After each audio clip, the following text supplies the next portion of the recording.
Greetings historians, welcome to Lore of the Dragon. Where we left off was a while ago, and honestly, for those who wanted a part 2 to this, I'm very sorry it's been so long. Also, for those wanting a combined Ancient and Archean talk again, I've actually separated these two topics into separate videos, because honestly, this was getting rather long by itself and a bit confusing with both subjects in the same video. I also just want to focus on something regarding the ancient subject, so hopefully I'll be getting that out as another video rather soon. Again, deeply sorry if you wanted both in the same video.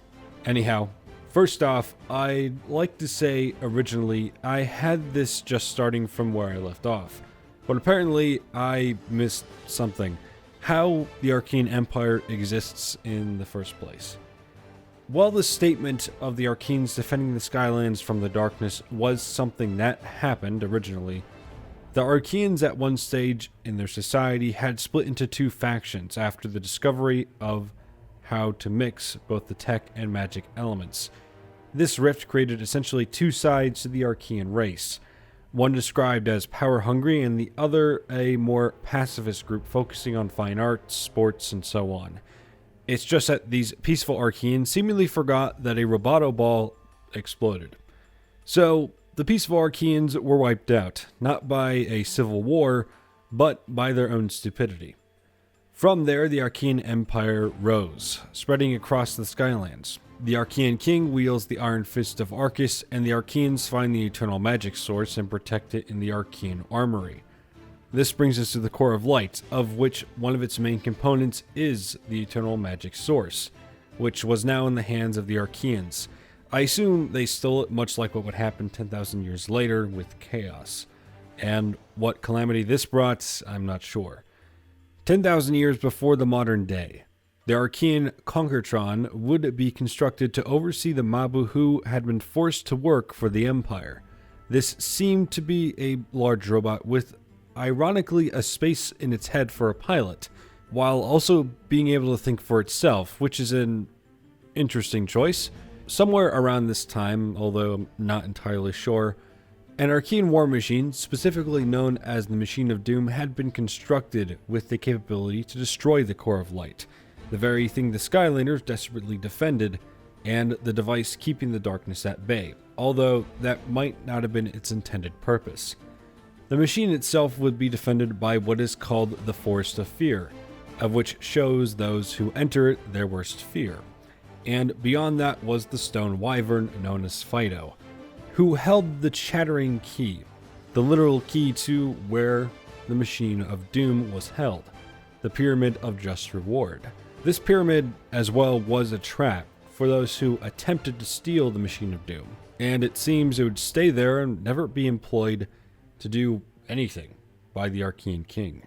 Another robot, known as the Weapon Master, seemed to have been built in what would become the ruins, or rather Aeon Citadel from Spyro's Adventure, but eventually would become more or less a statue after the fall of the Archean Empire. While he was there, while also being Archean and from the Empire is a bit strange, but perhaps he was built by the good Arkeyans prior to their collapse, and I'll explain why he's relevant later.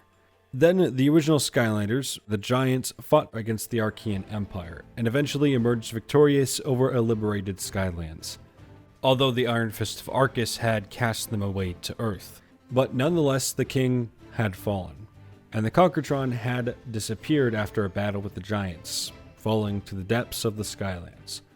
The Machine of Doom had been kept in its tomb. The eternal magic source seemed to have fallen back into the hands of the Skylanders, who used it again for the Core of Light. With the fall of the king and the Iron Fist of Arceus now being deactivated, this left a lot of the Archean machines either powering down or without orders. One of these would be Chop Chop, the only remaining member of an elite undead machine force. Whether by happenstance or by design, he grew fed up with just sitting there, without any new purpose.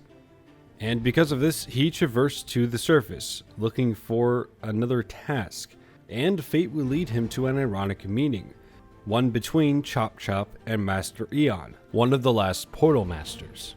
Chop Chop, being the last of his own kind, seemed to have a change of heart, taking up his own order to serve with Master Eon, and perhaps in a strange twist of fate, join the forces that were part of the downfall of his own creators, the Skylanders. Though maybe given his reported sense of humor, maybe Chop Chop actually did see the irony in this. The reputation Chop Chop gained as well seemed to bring him to great status, as a gold statue was made of him along with Bash and Spyro, both renowned Skylanders. These statues, referred to as the legendary variants of the original, can be summoned by a particular Portal to be used against the forces that wish to dominate the Skylands. Now, let's move on to another one of these machines. A drilling machine, or as it's called in Arkeyan Ultron, Drill Sergeant. A bit on the nose there. The adventure of Drill Sergeant would be more detailed than that of Chop Chop, even having appearances in books. His tale depicted him left to rust for 10,000 years underground. So most likely around the time that the Arkeyans Empire fell, or even sometime before. But from accounts, this wouldn't be too long before the Empire's collapse. He would shut down during this time, laying dormant in this dirty tomb that had been created around him. It was only 10,000 years after that a Skylands dirt shark known as Terrafin, another Skylander, had run into Drill Sergeant. When Terrafin did this, the old machine came back to life, and according to my sources, he was required by Arkeyan law to serve Terrafin forever. When asked to stop following him, it seems that Drill Sergeant couldn't or wouldn't comply. This displays something that's interesting about Arkeyan technology, or at least the machines. One, like Chop Chop, seems to do what they want. Drill Sergeant acts more like, well, a machine. It's even said more or less that he was built and programmed to obey these laws exactly. This results in a very literal and very driven personality. In fact, he calls everyone sir as a result of this programming. But he also is quoted to be a free machine, although this programming comes up time and time again. But he's taken an interest in other machinery like other tech Skylanders. Since he was built using this element, it's no wonder that's the case. There is a sign of sentience though. Particularly when he finds out there are no Arkeyans around. He seems to find the Skylands a bit senseless. However, this doesn't seem to stop him from joining the Skylanders, who also again helped to defeat the Arkeyans. So it's a bit of a weird dynamic with all these Arkeyan robots joining the Skylanders. Sometime either around or after Drill Sergeant's introduction to the Skylanders, Spyro, Eruptor, Gilgrunt, and Boomer are told that the Machine of Doom has been found and is actively being searched for by Chaos, a dark portal master and the arch-enemy of the Skylanders. It became a race to see who would reach the ancient machine first. The Forest of Fears would test the Skylanders, and they would confront Fido, who would eventually be vanquished by a beam of light from the Pyramid of Just Reward. And as fate would have it, the Skylanders found themselves at the Pyramid first. From there, it was the intention of Boomer to use the machine against Chaos and his minions. However, as was stated earlier, the Pyramid was a trap, and this was known by Chaos, and slowly the threat of being buried in the ruins became quite real to the Skylanders, who were just being told of this. Around them, the pyramid started to collapse, and Chaos would appear through a portal, mocking the Skylanders for not even knowing of the pyramid's true nature, that it was indeed a trap. But through perhaps a measure of sheer luck, Boomer gained control of the Machine of Doom, and rather quickly the portal Chaos intended to use to escape the pyramid was then destroyed by Boomer. Although with some hesitation, mainly on the part of Spyro, the Skylanders would bring along Chaos while they used the Machine of Doom to escape the pyramid, and Chaos would make his escape from them soon after. But in the end, the Machine of Doom would be destroyed by all of this chaos, marking the end of its looming threat. Now, getting back to Drill Sergeant, other times he appeared was in Spyro vs. the Mega Monsters, where, in a training session, both Drill Sergeant and Trigger Happy are singed by Spyro's fire. Later, he would be sent to fight two Mega Sheep in the Giggling Forest. Then, a strange thing would happen. Chaos, the arch-enemy of the Skylanders, would claim he renounced his choice to travel down the path of evil, and switch sides. helping Drill Sergeant and banishing the sheep. Then, he would be sent elsewhere with Spyro and Jetvac to a place known as the Desert of Columns to save a Molkin named Diggs from yet another mega-sized creature, a familiar troll known as Glumshanks, who just so happened to be a minion of Chaos. Again, Chaos would save the day, but in a not surprising twist, he would reveal himself to have been evil all along. He would make his way to the Eternal Archives where a dangerous book lay. Then, it would be up to Drill Sergeant coming alongside fellow Skylanders and warrior librarians of the Eternal Archives to subdue and stop Chaos. It would seem after these events that Spyro's adventure would take place, where he would be sent to Earth with the other Skylanders and frozen into toy-like figures, or rather statues as it's called. In this state, there's actually a pretty sad thought that has been mentioned. That this would be like being buried under the ground again for Drill Sergeant. That he would have felt some fear of shutting down again, unable to do anything really. Freezing and becoming a toy was just another form of this dark imprisonment he went through for 10,000 years. And honestly, that's sort of true, but he wouldn't have to wait thousands of years to move. Fate would have it that another Portal Master would save him from this fate, and for a time unfreeze him and bring him back to the Skylands through using a portal. During the events of Spyro's adventure, the Weapon Master would come back to life after the Skylander brought back the Eternal Fire Source to the Core of Light, and from there he would guide the Skylander to the Quicksilver Vault and Arkeyan Armory to retrieve the Quicksilver and Eternal Magic Source. Later, he would assist the Skylanders in the struggle against the Arkeyan Conquertron, who was now working with Chaos. He would guide the Skylanders as a hologram through the secret Vault of Secrets in the lost city of Arcus, giving them a glimpse into parts of Arkeyan history, now lost to time. Speaking of the Conquertron, he was discovered after the events of Spyro's adventure. After Chaos used a portal to get back to the Skylands, which a Portal Master is not supposed to do, he was electrically charged, and when coming into proximity with the Arkeyan Conquertron, he powered it and brought it back to life. The desire of conquest that Chaos had intrigued and won over Conquertron, who for that very reason decided to aid Chaos in taking over the Skylands. With the knowledge of the Arkeyan civilization, Chaos, Glumshanks, and the Conquertron traveled across the Skylands, ending up in the lost city of Arcus, the very resting place of the fallen king and the Iron Fist of Arcus. Chaos put it on and became the ruler of the Arkeyans, or more or less the new king. This would turn him into a roboticized version of himself, much like what happened to the Arkeyans when they originally turned into robots. And with the Iron Fist of Arcus, Chaos would start to rekindle the life from within the dormant machines, such as the Arkeyan war machines that surrounded him. However, with the help of an individual called Ermit and another called the Machine Ghost, the Skylanders were able to stop Chaos by removing the Iron Fist of Arcus from his grasp. While Conquertron did still have plans to take over the Skylands, at least 37, this did not stop the Skylanders from defeating them and eventually winning against Chaos. Arkeyan war machines, which now had no power from the source of the king, started to shut down again, and the same would be for Conquertron. In this aftermath, the Iron Fist would be tossed around. Eventually, an Arkeyan war machine almost fell onto Chaos while he was chasing it, for him only to be saved by Conquertron with Glumshanks at the helm. They leave the lost city of Arcus as fire engulfed it, and slowly Conquertron would too lose power, and soon after, the inanimate robot would smash into an island, with only Chaos and Glumshanks seeming to survive, somehow. After the events of Skylanders Giants, the Arkeyans honestly don't pose much of a threat, at least in the terms of the Iron Fist and Conquertron, something at that level. There are some that are given power, like Petrified Darkness in the Rampant Ruins, who, although guarded by what is known as the Stone Monkey, some smaller Arkeyan robots are able to break free from what are called their graves. So, robot zombies, I guess.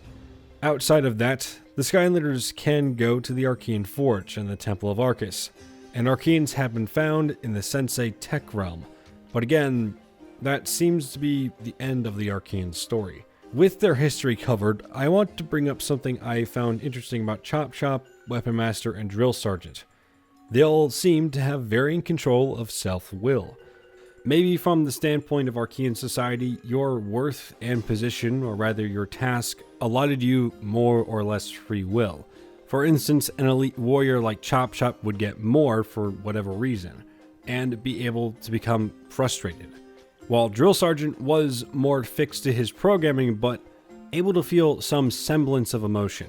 What's also interesting is that Drill Sergeant seems to follow a rulebook for robotics, which I guess would just be a set of laws for the entire Arkeyans society since, well, they're all robots by the time of the Empire. But this shows that the Arkeyans, at least those that have been turned into robots, had a great understanding not only of robotics, but also artificial intelligence.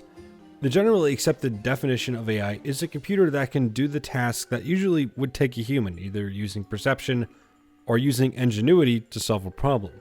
And usually in science fiction, it's often depicted that AI is self-aware. An example of this sort of technology that we have in the real world is Boston Dynamics, who have been constantly developing multiple robots and who also specialize in artificial intelligence. This technology has been advancing for decades, and still we don't have anything that matches what the Arkeyans have. But also, to add on to this, we're going to dip into another subject that ties into the realm of robotics and AI. In the science fiction series I, Robot by Isaac Asimov, there is a set of rules referred to as the 3 laws of robotics, and later it was expanded upon and even brought into real life by various institutions. It is a set of laws dictating how a robot can behave, or rather how much autonomy they might have. Robots that could break these rules don't exist yet because of current technology, but essentially it's to future-proof the idea of robots and to make sure we don't have a robot takeover, so nothing like Skynet from Terminator. Specifically, Isaac Asimov's 3 laws of robotics state that 1. A robot may not injure a human being or, through an action, allow a human to come to harm. 2. A robot must obey the orders given to it by human beings except where such orders would conflict with the first law. A robot must protect its own existence as long as such protection does not conflict with the first and second laws. But as for these other institutions and foundations, an example might be the Engineering and Physical Sciences Research Council, along with the Arts and Humanities Research Council of the United Kingdom, who published 5 rules, or as it stated, principles in 2011 for real-world application.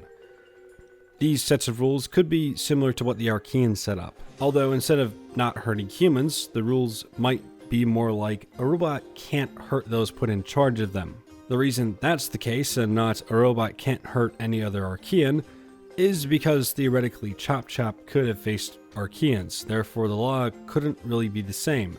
And the same goes for Drill Sergeant, and because his programming is a bit more strict, that seems like it would be a bit contradictory. Overall though, this has led to those like Chop Chop and Drill Sergeant coming about, but also a group called the Freebots in the lost city of Arcus. While small in number, in fact only Freebot 001 and Freebot 002 are named, they are those who chose to serve alongside the Skylanders, and I want to put emphasis on the word chose. Now, some might believe those such as Crypt King and Drobot are Arkeyan, however, just to clarify, they're not. They are examples of individuals who use Arkeyan technology in their daily lives, such as armor, but aren't Arkeyan in origin. Drobot I intend to talk about at another time, but just to cover Crypt King, he was a spirit, wandering the Skylands for an untold amount of years. He was the spirit of a knight who happened to find his way into an Arkeyan weapon vault. There he found a suit of armor and a sword made of a material called traptanium, kept hidden from the world. And it would be this very suit that he possessed to use as a body, but either around or directly tied to the suit itself.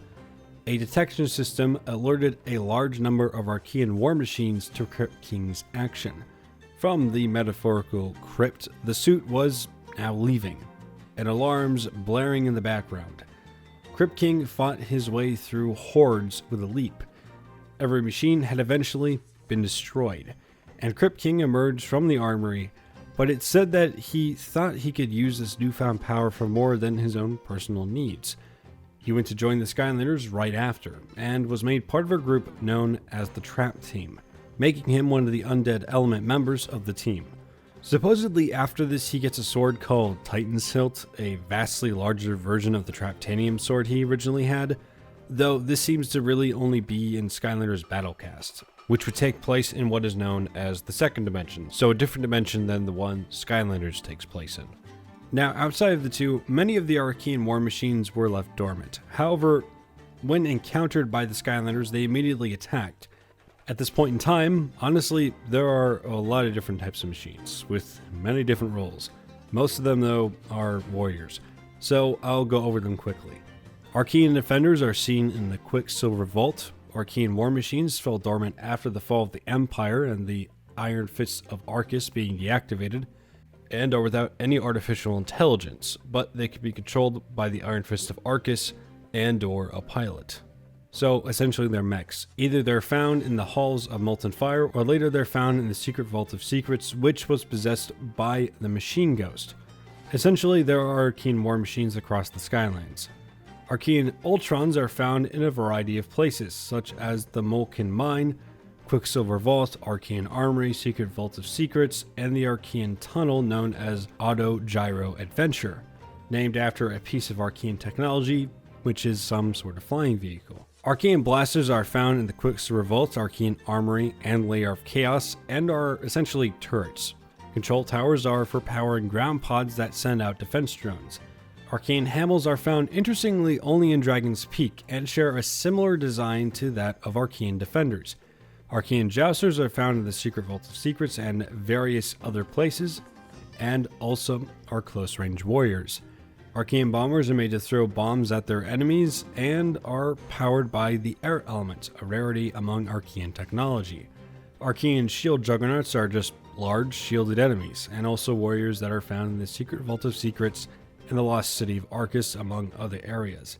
The Arkeyan Crackler, using magic, will clone itself, of which the clones will explode when they're destroyed, and as one might assume, it takes time between cloning itself. Arkeyan duelists can be found in the Lost City of Arcus and other Arkeyan sites, and have extremely large swords. Arkeyan snipers are found in the Lost City of Arcus and, well, snipe their enemies from afar. Arkeyan barrel bolts are found in the Rampant Ruins and are another type of warrior, shooting lasers at their enemies. Arkeyan knuckle dusters attack using fast traveling plasma. Arkeyan rip rotors spin to attack their enemies, and finally Arkeyan slam shocks are another type of warrior machine. Alright, I think for now though, that will be all for me. It's been a long time coming for this talk, and again, sorry for the lack of Ancients lore in this video. I'll be getting that out sometime later. Anyhow, thank you all for watching. A big thank you to those liking and commenting, and a big thank you to those who have gotten me almost 3,000 subscribers in less than 3 years. That's insane. I didn't even think this channel would get to 1,000, let alone 3,000. So honestly, that's awesome. That's incredibly awesome, and I thank every single one of you for that. And of course, a big thank you to those over on Patreon, like Abyssal Blue and Lifegiver100, who are giving me red gems, Jabby giving me some red and green gems, and Shaggy and Kiasu Shin giving me blue gems. Hopefully everyone has a happy holiday season and a great new year. But for now, that'll be all for me. See you all the next time we talk about lore or speculate. Stay safe, historians.